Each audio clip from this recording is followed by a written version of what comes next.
pangpatnubay na magiging kasama ninyo magpakailanman. Ito'y ang espiritu ng katotohanan na hindi matanggap ng saang libutan sapagkat hindi siya nakikita ni nakikilala ng sanlibutan. Ngunit nakikilala ninyo siya sapagkat siya'y sumasa inyo at nananahan sa inyo. Hindi ko kayo iiwan na humulila. Babalik ako sa inyo. Konting panahon na lamang at hindi na ako makikita ng sanlibutan, ngunit ako'y makikita ninyo. Sapagkat mabubuhay ako at mabubuhay rin kayo. Malalaman ninyo na sa araw na yaon na ako'y suma sa Ama, kayo'y suma sa akin, at ako'y suma sa inyo. Ang tumatanggap o ang tumatanggap sa mga utos ko at tumutupad nito ang siyang umiibig sa akin. At umiibig sa akin ay iibigin ng aking Ama, iibigin ko rin siya, at ako'y lubusan magpapakilala sa Kanya. Mga minamahal kong kapatid na mga pinagpala sa araw na ito at pagpapalain pa, ito ang mabuting balita ng Panginoon. Pinupuri ka namin, Panginoong Kristo. To God be the glory. Amen.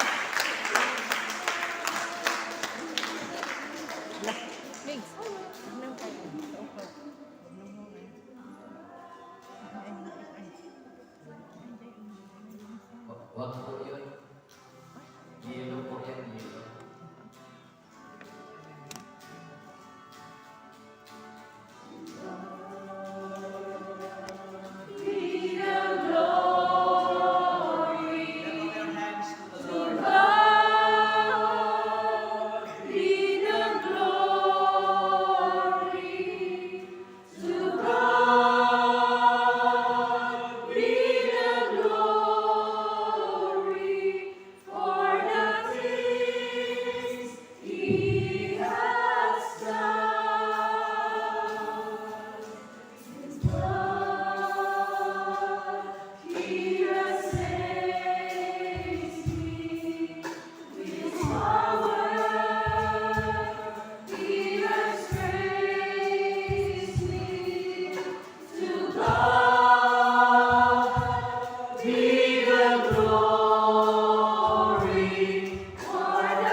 Amen. To God be the glory. Sa Diyos ang kapurihan.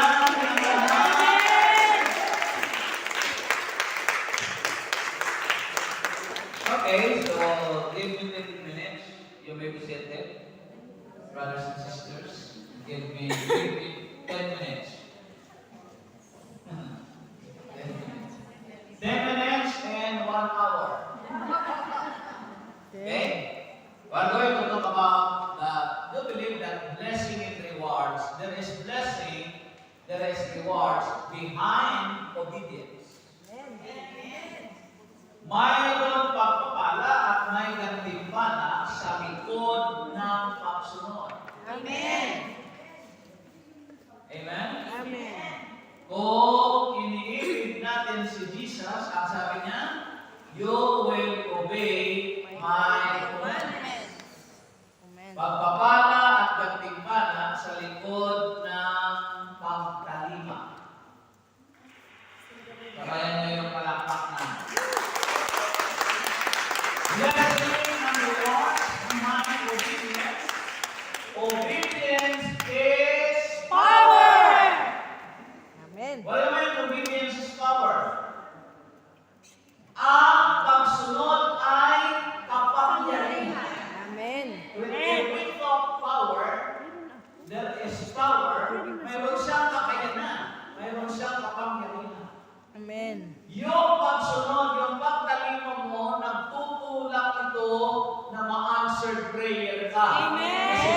kapangyarihan siya. Amen. Amen po. Amen. The power of obedience. Say it again. Kapangyarihan na pagsunod. Say it again. Kapangyarihan ng obedience. Ulitin mo. Kapangyarihan ng pagsunod. Very familiar. Amen. Amen ba? Amen. So obedience involves performing an action under orders of an authority. Yan ang tunay na pagsunod, mga kapatid.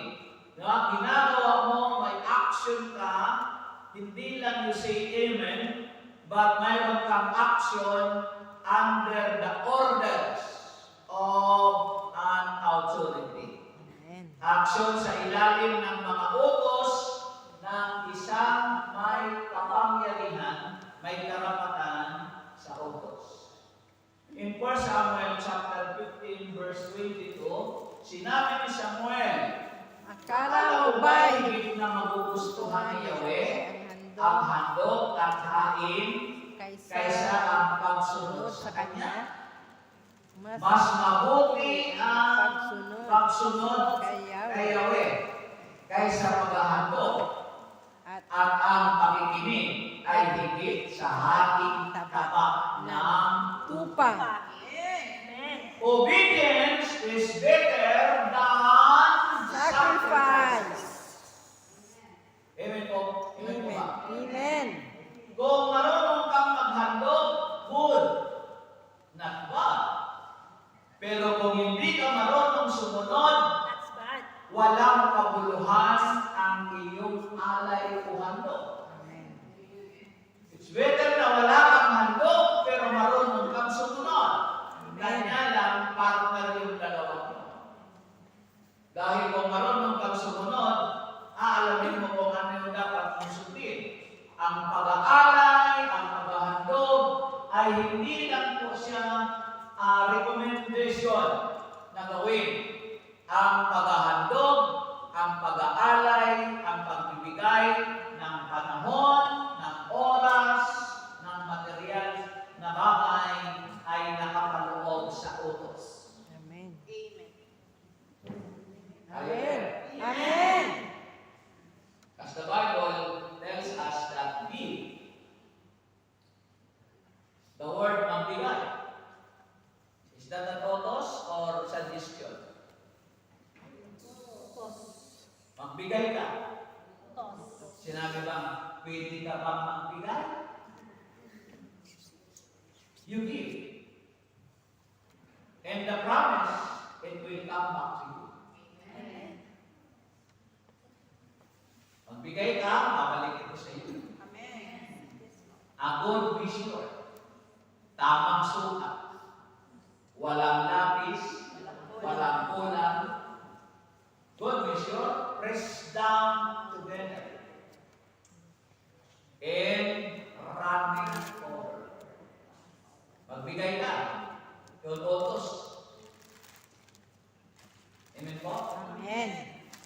Pero kung mayroon pagmamahal ang pagbibigay mo, hindi mahirap gawin. Amen. What are the benefits of obedience? Ano ang mga benepisyo ng pagsunod, mga kapatid? No? Ang pagtalima sa utos ng Diyos, ito'y benepisyo. In John chapter 14, verse 21, He will fully introduce Himself to you. Ang tumatanggap sa mga utos ko at tumutupad nito ang siyang umiibig sa akin. Amen. Ang iibigin ko rin siya at ako'y lubusang magpapakilala sa Kanya. Amazing benefit. Sa pagsunod sa pagtalima, ang unang tatandaan mo, higit sa lahat ng biyaya, ang magpakilala siya sa iyo.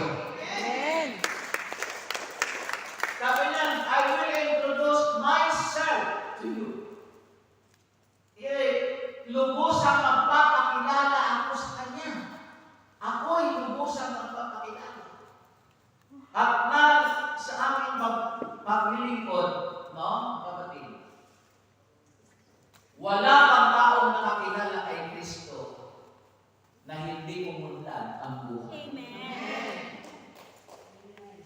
Tingnan mo ang katabi mo. Tingnan mo, tingnan mo.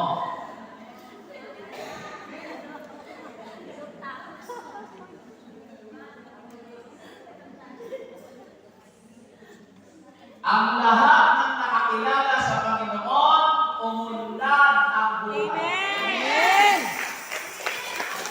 Tingnan mo yung katabi mo muli.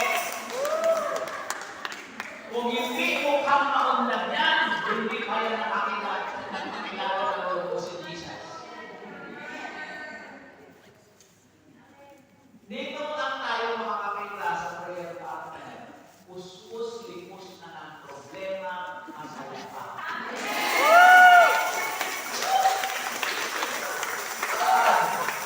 Noong mga unang panahon, ang dami mo ng pagpapala, nakabusakot ka pa rin. So lahat ng tao na unang pagpapala, tandaan natin yan, previous na lang yung mga material things na yun. Amen. Previous lang yan eh. Pag bumili ka ng cellphone, naghahanap ka, ay previous ka yan. At una lang yan, mga kapatid. Natuklasan ko lang yan eh. Ito na, ang dami ko ng panahon na pinagninilayan yung mga verses na yan. Ngayon ko lang napagnilayan yan na. Number 1, na biyaya sa Panginoon. Yung sabi niya, yung umiibig sa akin ay iibigin ng aking Ama. At iibigin ko rin siya. At ako'y lubos ng magpapakita. Ang dami millions of people around Macau. Pero ilang porsyento lang ang nagpakilala si Jesus. Amen.